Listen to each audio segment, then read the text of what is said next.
ओम श्री शक्ति नमः, ओम श्री शक्ति नमः, ओम श्री शक्ति नमः। अथ चतुर्थ विश्वोध्याय कामना सिद्धि और उदर शांति के लिए गायत्री के विभिन्न प्रयोग। नारद जी बोले हे महाभाग, हे नारायण, हे करुणा निदान। अब आप गायत्री के शांति आदि से संभव प्रयोगों का संक्षेप में वर्णन कीजिए। श्री नारायण बोले श्री नारायण बोले हे ब्रह्मपुत्र, आपने यह अत्यंत गोपनीय बात पूछी है। किसी भी दुष्ट तथा शुगल खोर को इसे नहीं बताना चाहिए। हे नारद, अब मैं शांति का वर्णन करता हूँ। दिवस को दुग्ध मिश्रित समिधाओं से हवन करना चाहिए। समय की समिधाओं से बूढ़े रोग ग्रह आदि शांत हो जाते हैं। दिवस को चाहिए कि बूढ़े रोग आदि की शांति के लिए शील वृक्ष, पीपल, गुलर, पाकर, वट आदि की गिली समिधाओं से हवन करे अथवा उन वीर वृक्षों की समिधाओं के खंडों से हवन करे। दोनों हाथों में जल लेकर सूर्य का तर्पण करे और इससे शांति प्राप्त करे। जानों पर्यंत जल में स्थित होकर गायत्री का जप करके अपने सभी दोषों को शांत करे। कंठ पर्यंत जल में स्थित होकर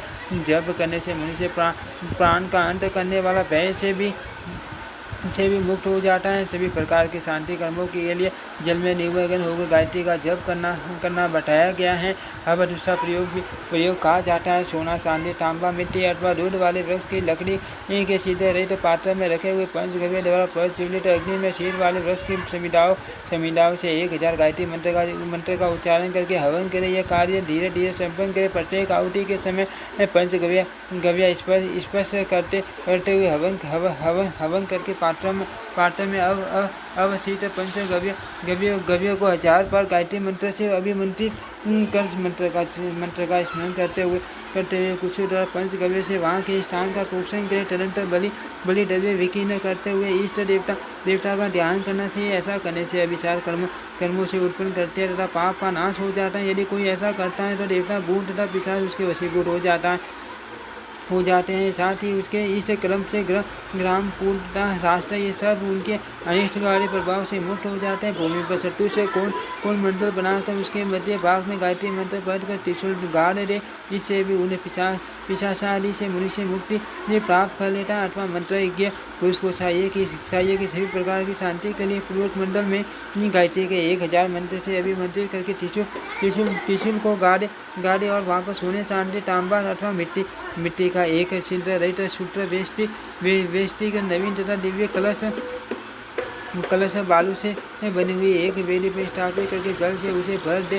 तत्पश्चात शेष दिवस को चारों दिशाओं के तीर्थों का उसमें आह्वान करके इलायची, चंदन, कपूर, चाटी, गुलाब, मालती, बिल्वपत्र, विष्णु क्रांता, सहदेवी, धान, यव, तिल, सरसों तथा दूध वाले वृक्षों के कोमल पत्तों को उस कलश में छोड़ देना चाहिए। उसमें कुशों से बनाया गया एक कुश भी रख देना चाहिए। इस प्रकार कुश संपन्न हो जाने पर स्नान आदि से पवित्र बुद्धिमान विप्र को एकाग्रसित होकर 1000 गायत्री मंत्र से उस कलश को अभिमंत्रित करना चाहिए।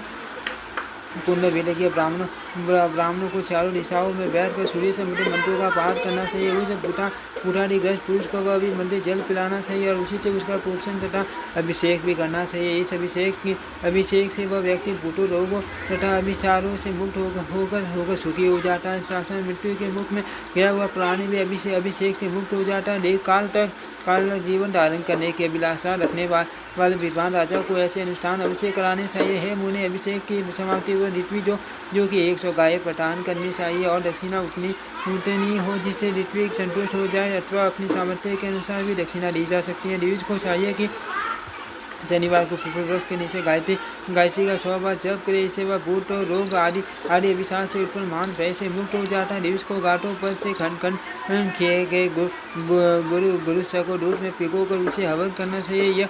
यह मृत्युंजय होम है जो समस्त व्याधियों का नाश करने वाला। जबल की शांति के लिए दूध में भिगोए गए आम के पत्तों की आहुति देनी चाहिए। दूध में भिगोए गए वश का हवन करने से क्षय रोग समाप्त हो जाता है। तीनों मधु, दूध, दही, घर से ये किए गए हवन से राज्य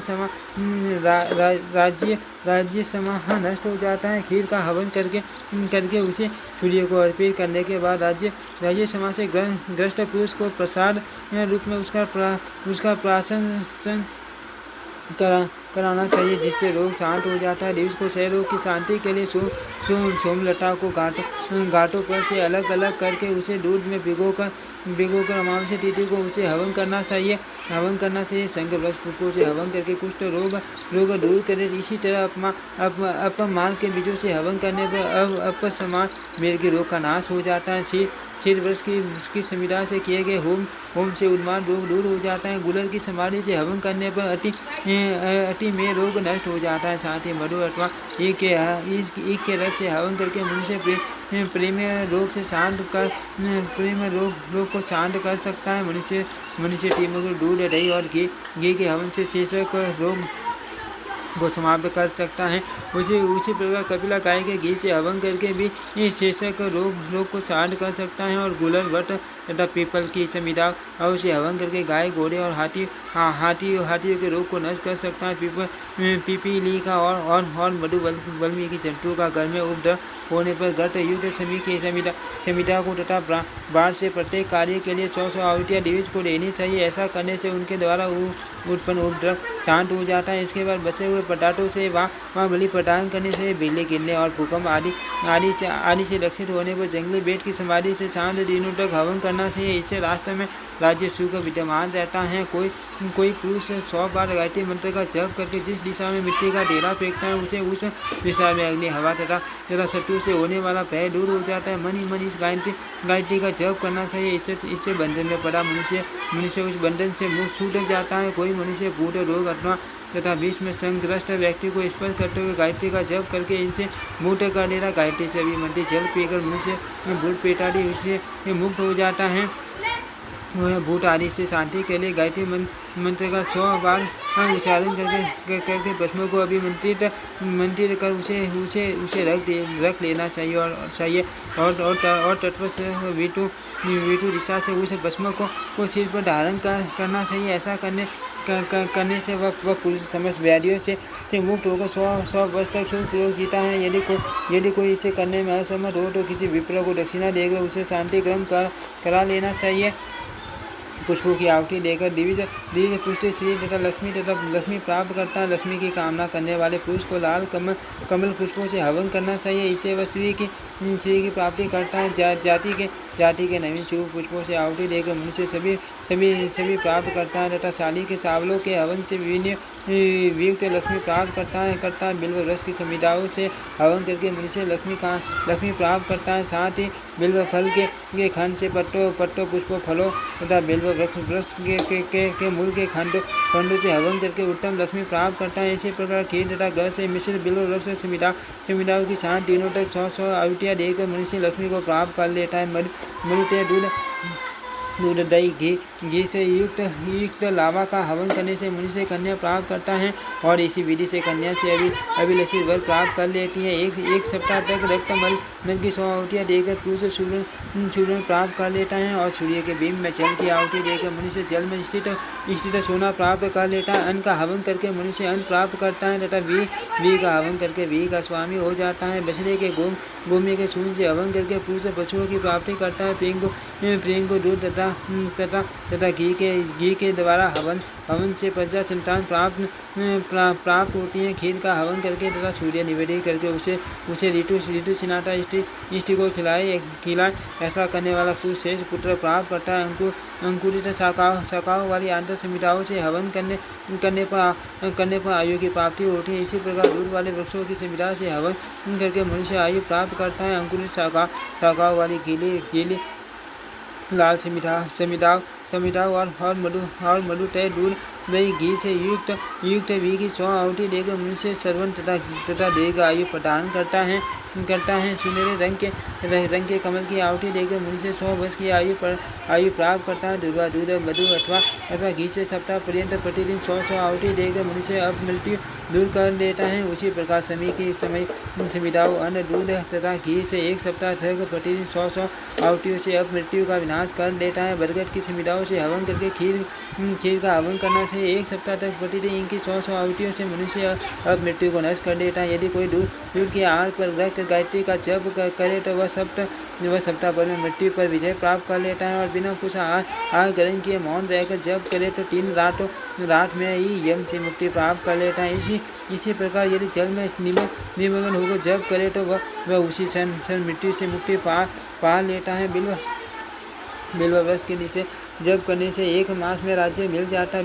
बिल्व वृक्ष के मूल तथा मूल फल तथा पल्लव की आहुति से भी मनुष्य राज्य प्राप्त कर लेता है। 1 मास तक कमल की 100 आहुति देने पर मनुष्य निष्कंटक राज्य प्राप्त करता है। 40 चावल की लक्ष्य की आहुति से ग्राम की प्राप्ति होती है। पीपल वृक्ष की संविधाओं से हवन करके मनुष्य युद्ध आदि में विजय प्राप्त करता है। और मदरा की संविधाओं से हवन करके सभी जगह विजय सिद्ध होता है। दूध तथा खीर से युक्त बट्टे के पुष्पों अथवा पत्तों से सप्ताह पर्यंत 100 आहुति देने से वृष्टि प्राप्त होती है। नाभि पर्यंत जल में खड़े रहकर